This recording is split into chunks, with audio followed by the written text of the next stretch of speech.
அகில மீடியா நேயர்களுக்கு வணக்கம். இன்றைய உலகத்தின் காலை நேர தலைப்புச் செய்திகள். அமெரிக்கா மற்றும் இஸ்ரேல் ஆகிய நாடுகளுக்கு ஆதரவாக உளவு நடவடிக்கைகளில் ஈடுபட்டதாக கூறப்படும் 30 பேரை ஈரான் புலனாய்வு அமைச்சு கைது செய்துள்ளது. கைது செய்யப்பட்டவர்களை உளவாளிகள், செயல்பாட்டு மற்றும் ஊடக கூலிப்படையினர் என ஈரானிய அதிகாரிகள் விவரித்துள்ளனர். இந்த நிலையில் குறித்த சதிகடவர்கள் அமெரிக்கா மற்றும் இஸ்ரேல் சார்ந்த எதிரி சக்திகளுடன் தொடர்பு வைத்திருந்ததாக குற்றம் சாட்டப்பட்டுள்ளது. அதிகாரிகள் கூறுகையில், கைது செய்யப்பட்டவர்களில் ஒருவராக ஒரு வெளிநாட்டு குடிமகனும் உள்ளார். அவர் அமெரிக்கா மற்றும் இஸ்ரேலுக்காக 2 வளைகுடா நாடுகளுக்காக உளவு சேகரித்ததாக குற்றம் சாட்டப்பட்டுள்ளது. அந்த நபர் வடகிழக்கு பகுதியில் உள்ள கோரஷன் ரசாவி மாகாணத்தில் கைது செய்யப்பட்டதாக தெரிவிக்கப்பட்டுள்ளது. அங்கு அவர் ராணுவ மற்றும் பாதுகாப்பு தொடர்பான தகவல்களை சேகரித்து அந்த வளைகுடா நாடுகளுக்கு அனுப்பியதாகவும் பின்னர் அவை தகவல்களை அமெரிக்கா மற்றும் இஸ்ரேலுடன் பகிர்ந்ததாகவும் ஈரான் அதிகாரிகள் கூறியுள்ளனர். மேலும் கைது செய்யப்பட்டவர்களில் ஒருவருக்கு ஈரானின் தென்கிழக்கு எல்லைப் பகுதியில் செயல்படும் ஆயுத குழுவுடன் தொடர்பு இருந்ததாகவும் கூறப்படுகிறது. அந்த நபர் ராணுவ மற்றும் பாதுகாப்பு படையினரின் நிலைமைகள் மற்றும் நகர்வுகள் குறித்து தகவல்கள் சேகரித்ததாக அதிகாரிகள் தெரிவித்தனர். இதற்கிடையில் ஈரான் புரட்சிகர காவல்படையின் உளவுத்துறை பிரிவும் 10 பேரை கைது செய்துள்ளதாக அறிவித்துள்ளது. அவர்கள் முக்கியமான இடங்களை காணொலி எடுத்து வெளிநாட்டு ஊடகங்களுக்கு அனுப்பியதாகவும் குற்றம் சாட்டப்பட்டுள்ளது. மத்திய கிழக்கில் போரின் தீவிரம் அதிகரித்துள்ள நிலையில் அமெரிக்காவின் முக்கிய தொழில்நுட்ப நிறுவனங்களுக்கு ஈரான் எச்சரிக்கை விடுத்துள்ளது. Google, Microsoft, Amazon, Nvidia, IBM, oracle போன்ற நிறுவனங்களின் அலுவலகங்கள் மற்றும் கிளவுட் சேவைகள் இலக்குகளாக மாறக்கூடும் என ஈரான் புரட்சிகர காவல்படை தொடர்புடைய செய்தி நிறுவனம் அறிவித்துள்ளது. அவர்கள் வெளியிட்ட பட்டியலில் இஸ்ரேல் மற்றும் வளைகுடா நாடுகளில் உள்ள பல அலுவலகங்கள், தரவுத்தளங்கள் இடம்பெற்றுள்ளன. இந்த தொழில்நுட்பங்கள் ராணுவ பயன்பாட்டில் பயன்படுத்தப்பட்டதாக ஈரான் குற்றம் சாட்டியுள்ளது.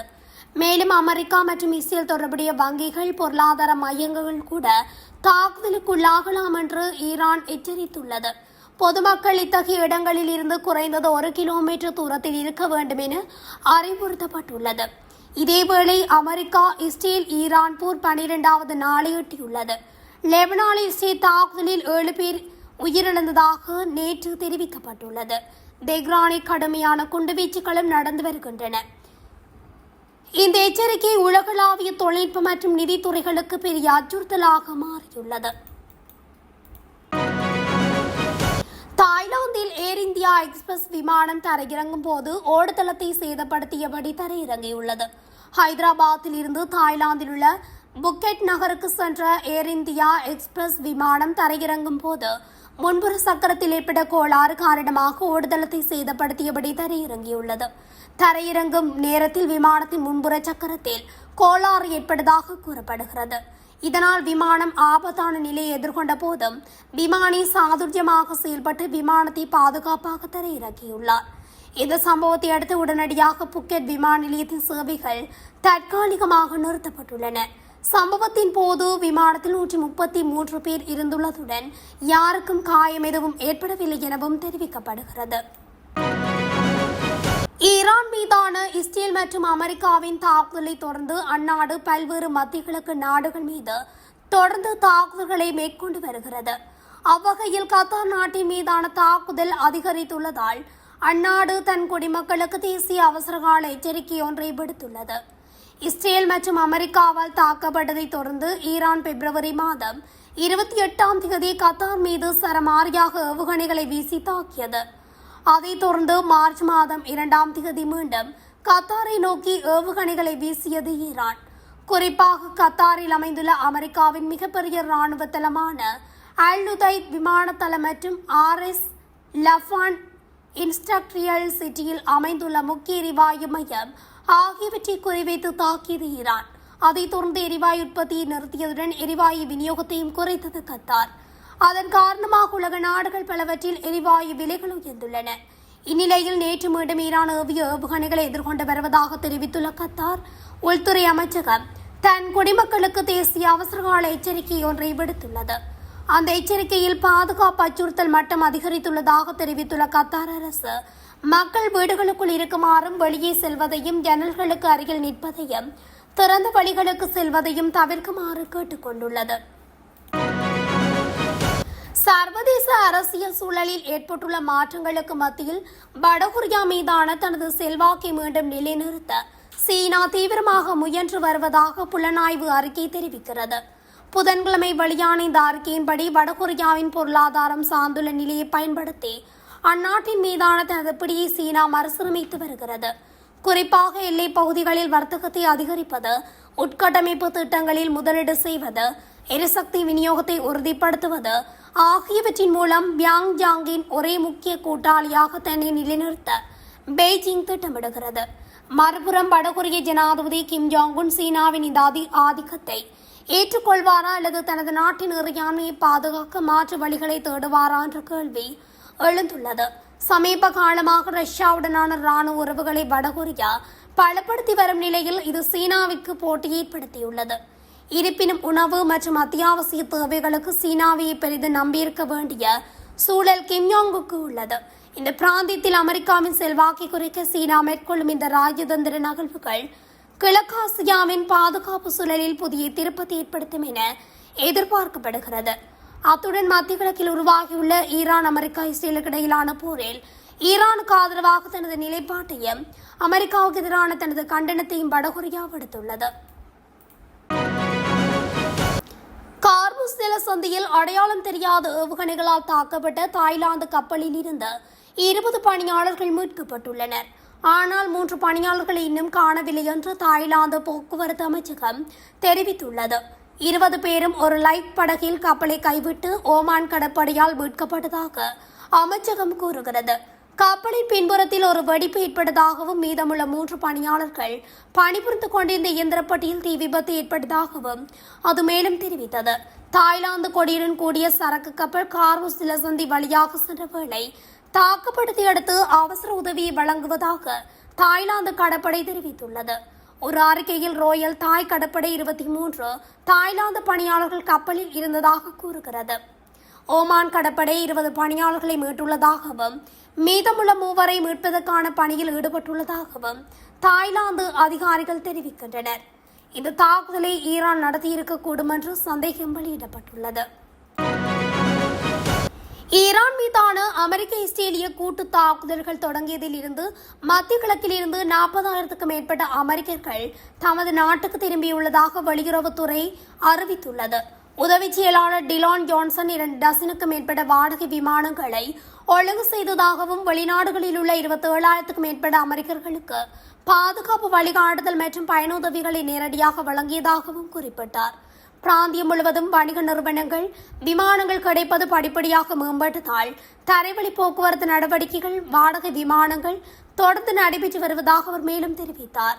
திங்களன்று அறிவிக்கப்பட்ட 36,000 வெளியேற்றப்பட்டவர்களிடமிருந்து இந்த புள்ளி விவரங்கள் அதிகரிப்பை குறிக்கின்றன.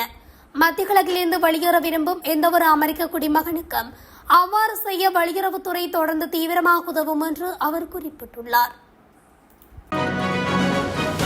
3வது சரக்கு கப்பல் ஒன்று அறியப்படாத எரிபொருளால் தாக்கப்பட்டுள்ளதாக அமெரிக்க கடல்சார் வர்த்தக நடவடிக்கைகள் தெரிவித்துள்ளது. துபாயிலிருந்து வடமேற்கே சுமார் 93 கிலோமீட்டர் தொலைவில் இந்த சம்பவம் இடம்பெற்றதாக கூறப்படுகிறது. தாக்குதலுக்கு பின்னர் கப்பலில் இருந்த பணியாளர்கள் அனைவரும் பாதுகாப்பாகவும் நலமாக இருப்பதாகவும் தெரிவிக்கப்படுகிறது.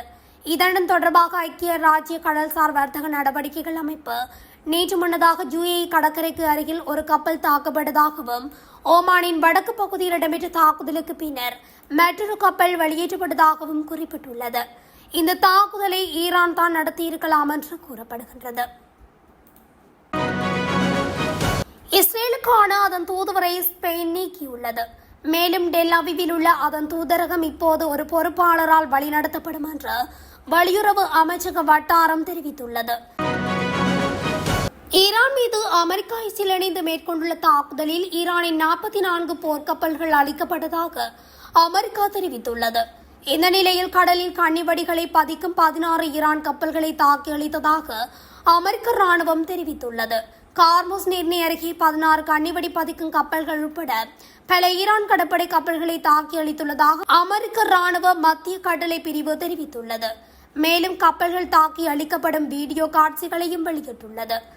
அத்துடன் ஈரானும் கார்முஸ் ஜலசந்தி வழியாக செல்லும் கப்பல்களை தாக்கி அளித்துள்ளதாக கூறப்படுகிறது. அதில் 3 கப்பல்களை நேற்றைய தினம் ஈரான் தாக்கி அளித்துள்ளதாக கூறப்படுகின்றது. அத்துடன் கார்முஸ் ஜலசந்தி வழியாக வரும் எந்த ஒரு கப்பல்களையும் தாக்குவோம் என்றும் ஈரான் எச்சரிக்கை விடுத்திருந்தமையும் இதன்போது கூறப்பட்டுள்ளது. கார்முஸ் நீரிணையில் அமெரிக்கா மற்றும் இஸ்ரேல் நட்பு நாடுகளின் கப்பல்கள் சட்டபூர்வமான இலக்குகள் என்று ஈரானிய ராணுவம் தெரிவித்துள்ளது. கார்முஸ் நீரிணை வழியாக செல்லும் அமெரிக்கா, இஸ்ரேல், அதன் நட்பு நாடுகளுக்கு சொந்தமான எந்த ஒரு கப்பல்களும் குறிவைக்கப்படலாம் என்று ஈரான் ராணுவம் தெரிவித்துள்ளது. எண்ணெய், சரக்கு அல்லது கப்பல் அமெரிக்கா, சியோனிச ஆட்சி அல்லது அவர்களின் விரோத கூட்டாளிகளுக்கு சொந்தமான எந்த ஒரு கப்பலும் முறையான இலக்குகளாக கருதப்படும் என்று ராணுவத்தின் மத்திய செயல்பாட்டு கட்டளை அதிகாரி சுதம் அல் அன்பியா அரசு தொலைக்காட்சிக்கு அளித்த அறிக்கையில் தெரிவித்துள்ளார். ஈரானின் ஆயுதப்படைகள் கார்முஸ் நீரிணை வழியாக 1 லிட்டர் எண்ணெயை கூட கொண்டு செல்ல அனுமதிக்காது என்று ஈரானிய ராணுவம் மீண்டும் வலியுறுத்தியுள்ளது.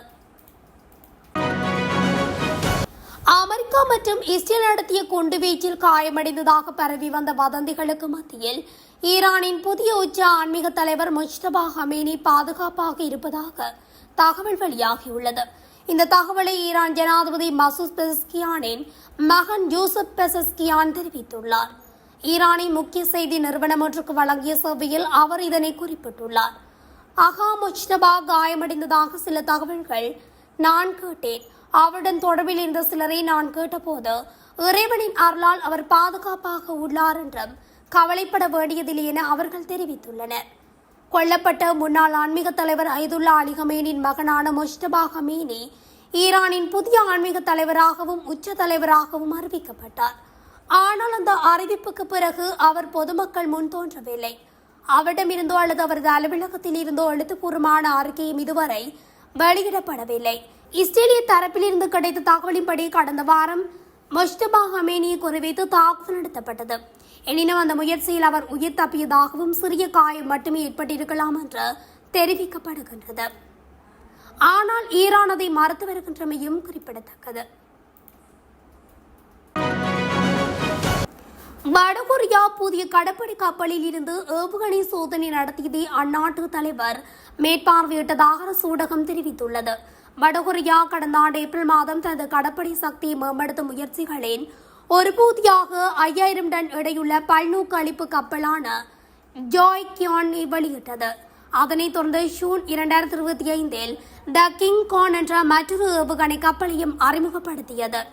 இந்த நிலையில் தென்கொரியா அமெரிக்க ராணுவ பயிற்சிகளுக்கு இடையே 5000 டன் எடையுள்ள ஜாய்கியான் கப்பலில் இருந்து ஏவுகணை சோதனை வடகொரியா நடத்தியுள்ளது.